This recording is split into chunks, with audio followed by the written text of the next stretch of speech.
ये स्वर उन पिरामिडों से भी प्राचीन है। गर्दिजा की पहली ईंट रखी जाती उससे पहले ही भारतीय ऋषि खुले आसमान तले बैठकर पवित्र ध्वनियां झप रहे थे।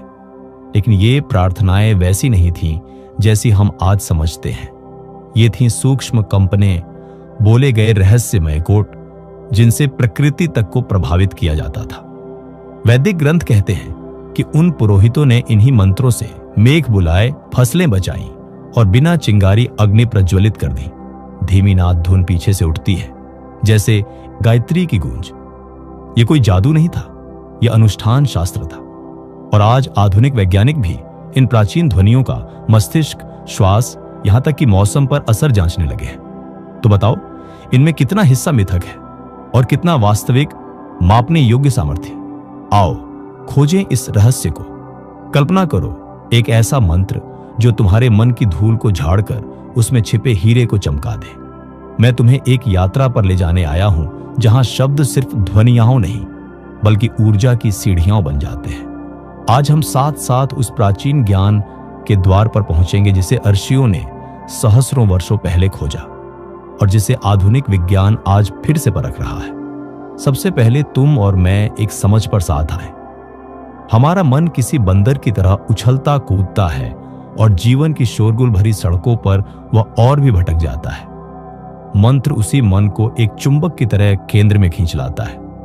यह केवल धार्मिक संस्कार नहीं बल्कि चेतना को तराशने वाला औजार है, एक ध्वनिशिला जिस पर हम अपनी नई तकदीर तराश सकते हैं। सोचो, यदि ध्वनि की सूक्ष्म तरंगें तुम्हारे रक्त प्रवाह की लय से बात कर सकती है, यदि वे तुम्हारे मस्तिष्क में नई दिशाएं खोल सकती हैं, तो यह ज्ञान केवल मंदिर या आश्रम तक सीमित क्यों रहे?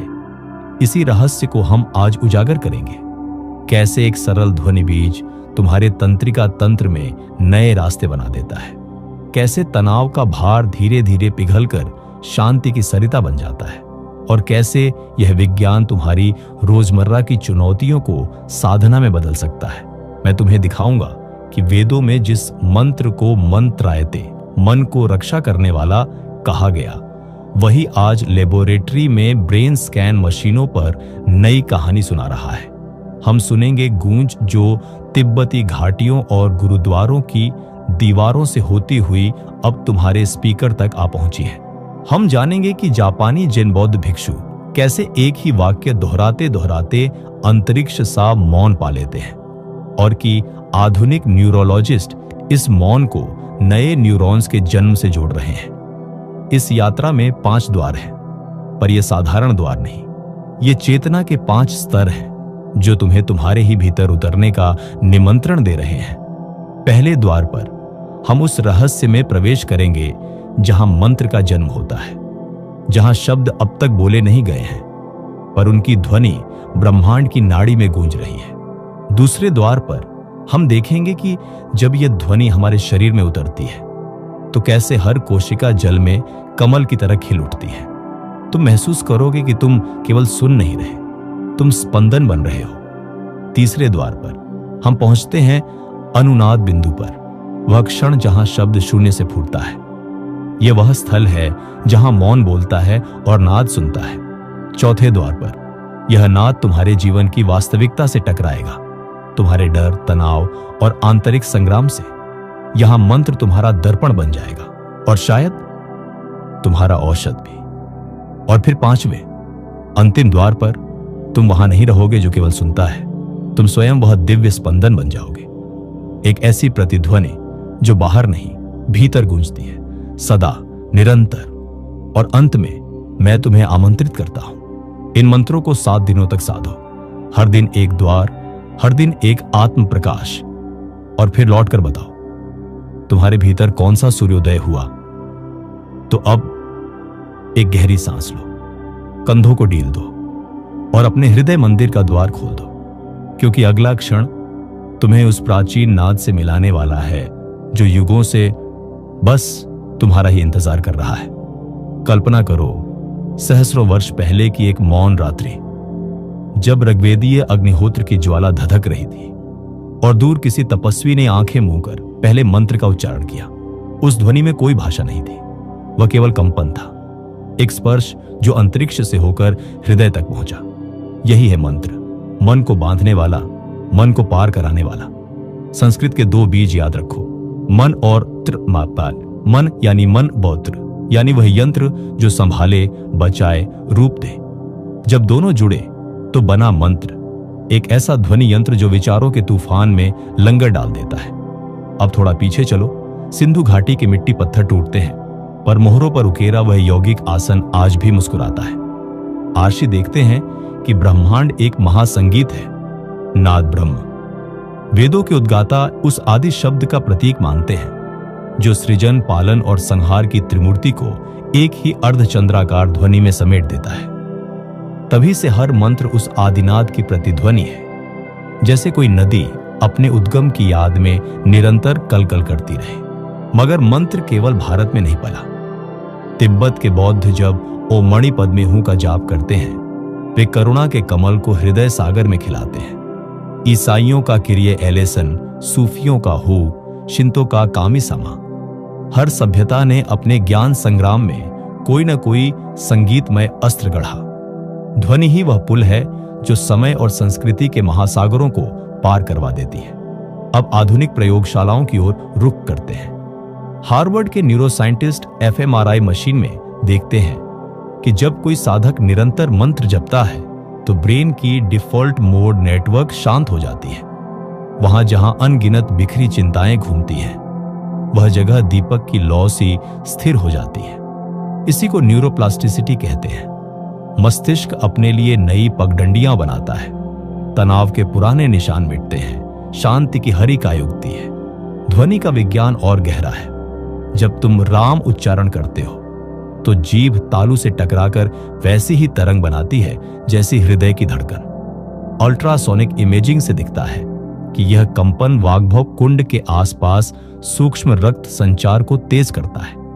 जैसे झील की सतह पर एक गोल चक्र फैलता है, वैसे ही कोशिका द्रव में नन्ही तरंगें तैरती हैं। वे शरीर को सूचित करती हैं कि शांति का आदेश मिला है। पर असली चमत्कार तब होता है जब मंत्र शब्द से अनुभव बन जाता है। जैसे दीपक की लौ को लगातार देखते देखते आंखें आंसू से भर जाती हैं, वैसे ही मंत्र का निरंतर राग भीतर के अवरोध पिघला देता है। उस क्षण न आवाज रहती है, न श्रोता, केवल एक संवेदनशील नीरवता जहां मन अपने स्रोत में लौटता है। यही कारण है कि आर्षि कहते थे, मंत्र श्रवण मात्र नहीं, दीक्षा है। दीक्षा यानी भीतर कोई द्वार खुलना। जब गुरु अपने शिष्य के कान में धीमे से बीज मंत्र फूंकता है, वह वास्तव में नया जीनोम एक्टिवेट करता, शब्द रूप डीएनए जहां सोया पड़ेढ़ा था वह जाग उठता है। इसीलिए मंत्र को बाहरी पवित्रता से ज्यादा भीतर की तैयारी चाहिए। तो मित्र, जब अगली बार तुम सोहम का जप करो, समझो कि यह सिर्फ ध्वनि नहीं, यह एक जहाज है जो तुम्हें नाद के महासागर में उतारता है। इस जहाज पर तुम यात्री भी हो, कप्तान भी। और यात्रा का अंत, जहां शब्द मौन में गल जाए और मौन स्वयं तुम बन जाए। अब हम दूसरे द्वार पर खड़े हैं, जहां तुम्हें एक चौंकाने वाला विरोधाभास दिखेगा। एक तरफ आर्षि कहते थे, ध्वनि शरीर के सूक्ष्म नाड़ियों को जगाती है। दूसरी तरफ न्यूरोसाइंटिस्ट बताते हैं कि वही ध्वनि ब्रेन वेव्स का ब्लूप्रिंट बदल देती है। कौन सी बात सही है? दोनों। कल्पना करो, तुम्हारा शरीर एक प्राचीन वीणा है। हर अंग, हर कोशिका इसके तार हैं और तुम्हारा मन सबसे तना हुआ तार। जब तनाव बढ़ता है, यह तार फटने की कगार पर आ जाता है। मंत्र उस वीणा को दोबारा सुर में लाता है, ठीक वैसे जैसे कृष्ण ने सुदामा की टूटी बांसुरी में नया प्राण फूंक दिया था। अब विज्ञान की गली में चलते हैं। हार्ट रेट वेरिएबिलिटी पर हुए हालिया प्रयोग बताते हैं कि 5 मिनट चारण दिल की धड़कन को ठीक उसी पैटर्न में लाता है जिसे कोहेरेंस स्टेट कहते हैं। यह वह दशा है जहां दिल और दिमाग एक ही ताल में नाचते हैं। इसी ताल के बारे में तंत्र शास्त्र ने कहा, हृदय की ताल ही ब्रह्म की ताल है। याद करो, यूनानी दार्शनिक पाइथागोरस ने संगीत को कॉस्मिक मेडिसिन कहा था। वह सिद्धांत आज लैब में बीना यूएस नामक डिवाइस पर दोहराया जा रहा है, जो रोगियों के शरीर पर ध्वनि फ्रीक्वेंसी बिठाकर दर्द घटाती है। ये वही तर्क है जो हमारे पुरखों ने सोम यज्ञ के रागों में तिब्बती लामा ने सिंगिंग बाउल के भंवर में और अफ्रीकी ग्योट जादूगर ने ढोल की थाप में छुपा रखा था। लेकिन सच्चा रहस्य इससे और भी गहरा है। साइमैटिक्स के प्रयोग में जब का स्वर रेत पर बजाया गया तो रेत ने ठीक ठाक श्री यंत्र जैसी आकृति बना ली, 9 इंटरलॉक्ड त्रिकोणों का दिव्य मानचित्र। यही आकृति खजुराहो के कंदरिया महादेव मंदिर के गर्भगृह के ऊपर उकेरी गई है। और आश्चर्य यह है कि वही पैटर्न नासा के डीप स्पेस प्रोब से मिली प्लाज्मा वेव्स में भी दिखता है। तो मंत्र का कंपन केवल तुम्हारे कानों में नहीं, यह ब्रह्मांड की नसों में गूंजता है। अब विचार करो, जब तनाव तुम्हारे मस्तिष्क में कॉर्टिसोल की आग लगा देता है, तुम्हारी नसों में वही आग नई यादों को राख कर देती है। पर मंत्र जप उस आग पर शीतल जल की बूंद है। इसी को मॉडर्न न्यूरोलॉजी पैरासिम्पैथेटिक ओवरराइड कहती है। एक ऐसा बटन जो शरीर को फाइट ऑन फ्लाइट मोड से खींचकर हील एंड हार्मोनाइज मोड में ले आता है। और यहां उलझन पैदा होती है। कितने लोग सोचते हैं कि शांति पाने के लिए उन्हें पहाड़ों में जाना पड़ेगा, पर सच्चाई यह है कि मंत्र वह मोबाइल आश्रम है जिसे तुम जेब में लिए फिरते हो। बस एक लय, एक उच्चारण और तुम्हारा पूरा नर्वस सिस्टम पहाड़ बन जाता है, स्थिर, अडिग, शांत। तो अब आंखें मूंद कर सुनो। जब तुम अगली बार सो हम जपो, जानो कि सो तुम्हारी सांस का आरोह है, हम अवरोह। यह वही चक्र है जो ब्रह्मा के श्वास प्रश्वास में गिना गया था हजारों वर्ष पहले। और वही चक्र तुम्हारी ब्रेन वेव्स को डेल्टा से अल्फा, अल्फा से थीटा में ढाल देता है, उस अवस्था में जहां शरीर सोता है पर चेतना जागती है।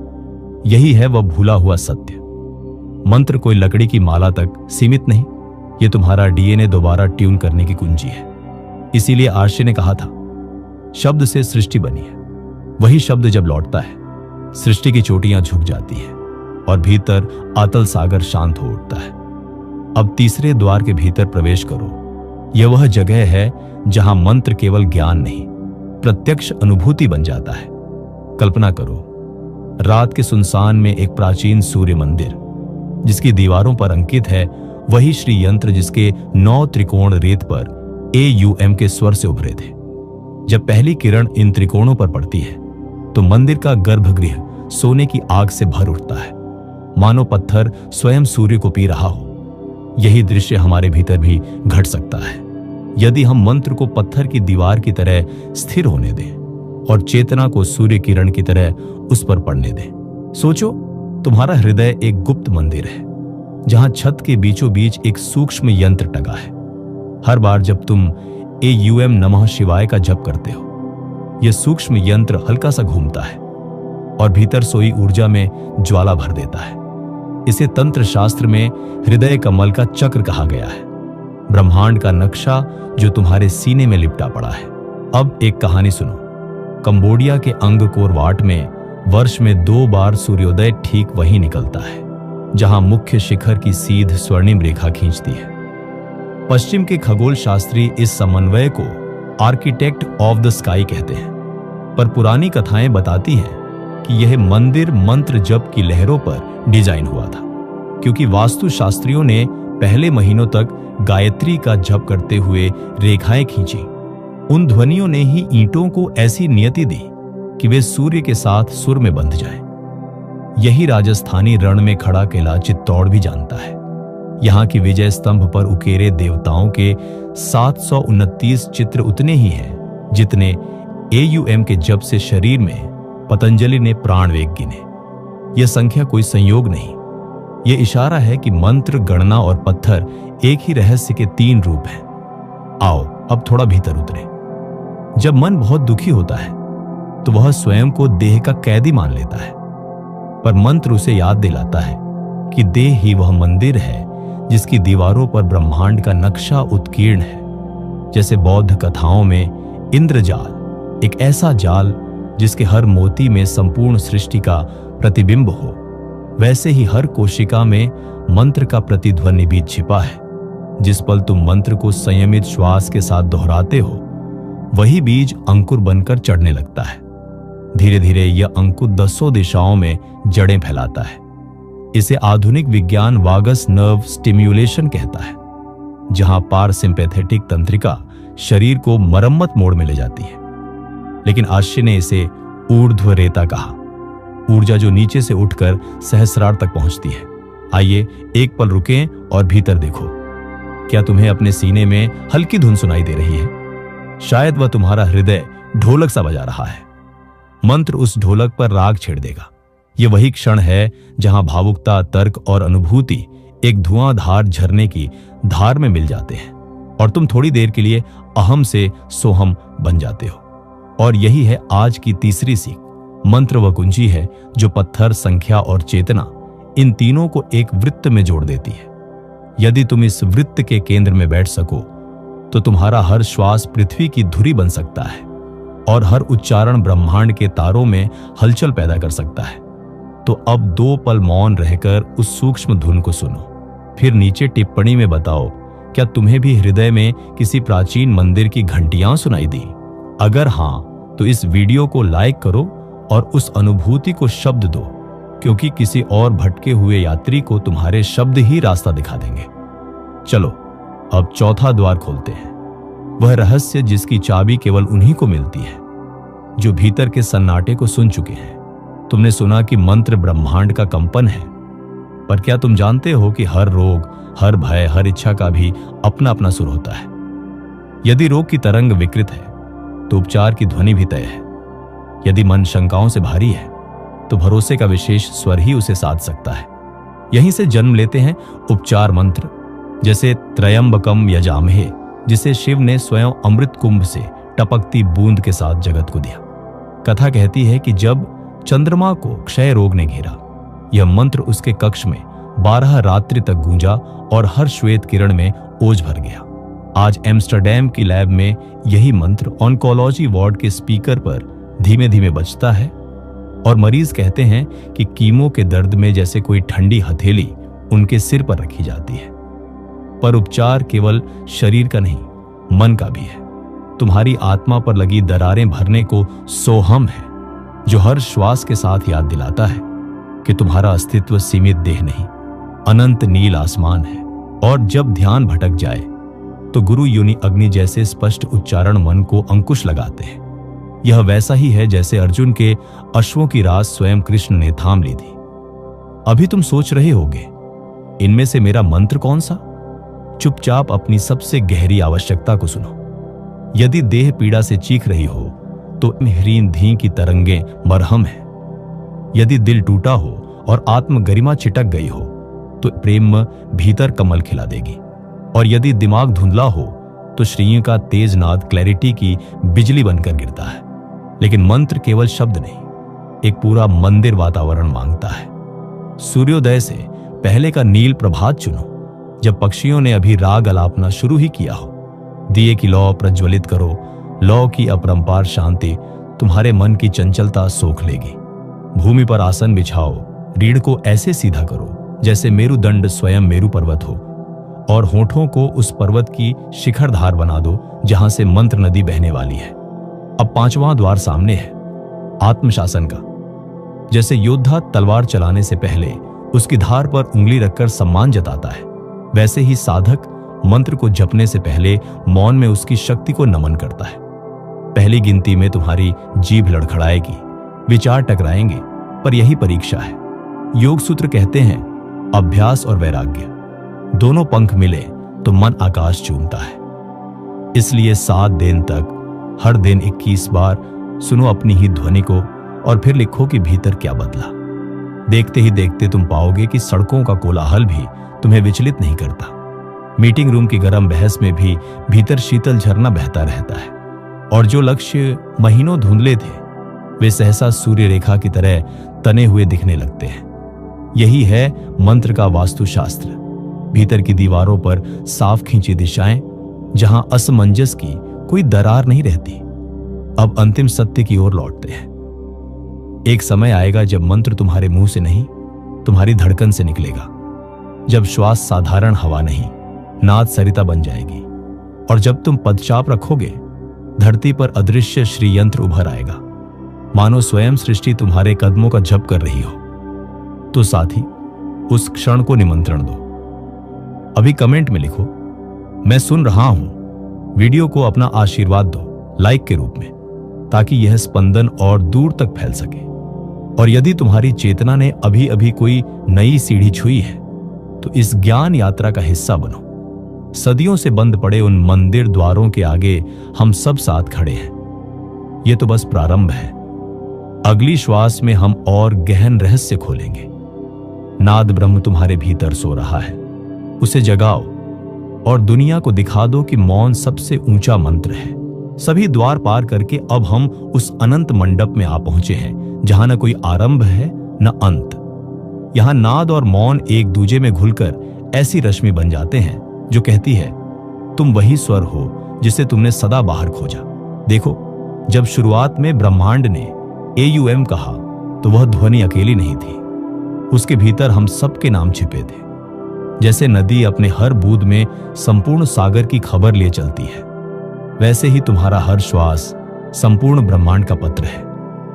तुम मंत्र का उच्चारण करते हो, पर वास्तव में ब्रह्मांड तुम्हारी ही आवाज में अपना गीत गा रहा होता है। यही वह बिंदु है जहां इतिहास, विज्ञान, धर्म और दर्शन सब हाथ मिला लेते हैं। आरश कहते थे, तत्त्वमसि, तू वही है। कबीर ने गाया, मोह को कहां ढूंढे रे बंदे, मैं तो तेरे पास में। और आज क्वांटम भौतिकी कह रही है कि सभी कण एक अदृश्य जाल में घूमते हैं। शब्द अलग है, सुर एक ही है, सब कुछ जुड़ा है और उस जोड़ का जीवित पुल है तुम्हारी चेतना। अब जरा आंखें मूव कर अपने भीतर उस दीपक को देखो जिसे अभी अभी मंत्र की लौ ने प्रज्वलित किया। क्या तुम्हें दिखता है कि उसने अंधेरों को नहीं मिटाया, बल्कि अंधेरों को भी सोने की रोशनी में बदल दिया। यही वह अंतिम शिक्षा है। जो छाया थी वही प्रकाश बन सकती है, जो बाधा थी वही सीढ़ी बन सकती है, यदि तुम उसे मंत्र के स्पंदन में स्नान करा दो। इस क्षण तुम्हें याद दिला दूं, तुम कोई साधारण श्रोता नहीं, बल्कि नाद ब्रह्म के सह रचनाकार हो। जब तुम सोहम कहते हो तो ब्रह्मांड तुम्हारी भाषा सीखता है, और जब तुम मौन हो जाते हो तो देवता तुम्हारी शांति को मंत्र मानकर जपते हैं। तो भाई बहन, आज से हर सुबह पहली सांस को प्रणाम करना, वही तुम्हारा सबसे पहला मंत्र है। हर रात सोने से पहले दिल पर हाथ रखकर कहना, मैं उस नाद का अंश हूं जो कभी रुकता नहीं। देखना, जीवन की उलझनों में तुम अकेले धागे नहीं सुलझाओगे, पूरी सृष्टि हथेली हो जाएगी जिससे गांठ खुद खुद खुलने लगेगी। और जब भी जीवन हिलोरे मारकर तुम्हें डुबोने लगे, याद रखना, सागर तुम्हें निगल नहीं रहा, वह तुम्हें खुद में मिला रहा है। उस समय एक गहरी सांस लेना, अपना मंत्र जपना और बस बह जाना, क्योंकि अंत में तुम्हारा भीतरी स्वर और ब्रह्मांड का महास्वर एक ही लय पर टिके रहेंगे। एक ऐसा सनातन संगीत जो कभी खत्म नहीं होता। अब 5वां द्वार खुल चुका है। यह वह कक्ष है जहां मंत्र आत्मशासन की तलवार सा चमकता है, पर यह तलवार चोट नहीं देती। यह अज्ञान की जड़ों को काटकर स्वतंत्रता उगाती है। सोचो, शारीरिक संसार में तुमने घोड़ा देखा होगा जिसे लगाम से साधते हैं। उसी तरह मन रूपी घोड़े की लगाम है तुम्हारी रीढ़ में छिपी सूक्ष्म ऊर्जा। जब तुम प्रातः शांत बैठकर AUM ह्रीं क्लीं का गहरा जप करते हो, यह ऊर्जा मूलाधार से उठकर भौरें सी गूंजती हुई आज्ञा चक्र तक पहुंचती है। यहीं पर ज्योतिषियों ने ब्रह्म ग्रंथि बताई है, एक सूक्ष्म गांठ जो खुलते ही विचार पंख लगाकर उड़ने लगते हैं। प्राचीन महर्षियों ने आत्मशासन के 3 अनिवार्य उपकरण दिए। पहला, मंत्र चयन, अपने स्वभाव से मेल खाता बीज चुनो ताकि शब्द तुम्हारे रक्त में द्रवित हो सके। दूसरा, यंत्र दर्शन, श्री यंत्र या मेरु चक्र जैसी सेक्रेड ज्योमेट्री पर एकाग्र दृष्टि जमाओ। यह बाहरी नक्शा तुम्हारे भीतरी नक्शे से संगति बैठा देता है।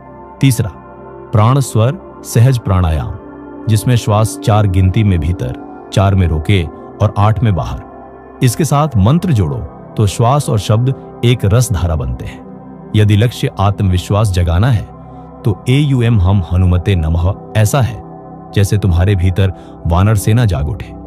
यदि लक्ष्य क्रिस्टल जैसी स्पष्टता है तो AUM सरस्वतीय नमः श्वेत कमल बनकर मस्तिष्क की झील को निर्मल करेगा।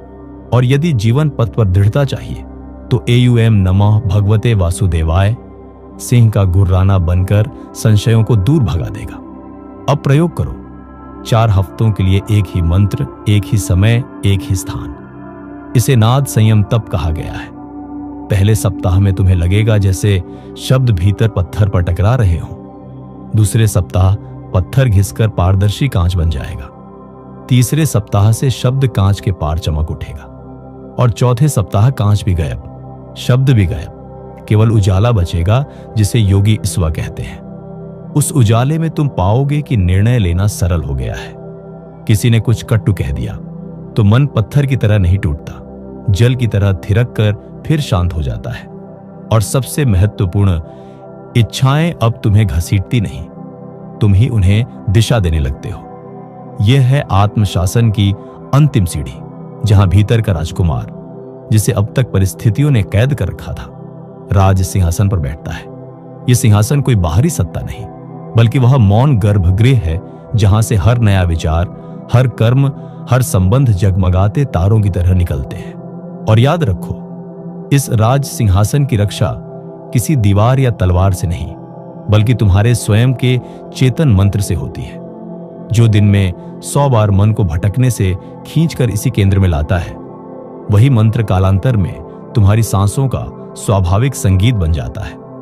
तो कल से पौ फटने के पहले 5 मिनट इसी साधना को दो। अपनी अनुभव यात्रा को शब्दों में बांधकर वापस आओ। शायद तुम्हारा एक वाक्य किसी और के भीतर सोई अग्नि जगा दे। और याद रखना, जब अगली बार तुम मंत्र जपो, समझो कि तुम स्वयं ही वह मंत्र हो जो खुद को सुन रहा है। अगर इस वीडियो ने तुम्हारे भीतर कुछ भी स्पंदित किया, कुछ भी ऐसा जो रुका हुआ था और अब बहने लगा है, तो यह सिर्फ संयोग नहीं था, यह नाद तुम तक पहुंचा है ठीक समय पर। अब तुम पर है एक छोटा सा कर्म करने की जिम्मेदारी। नीचे मंत्र लिखो।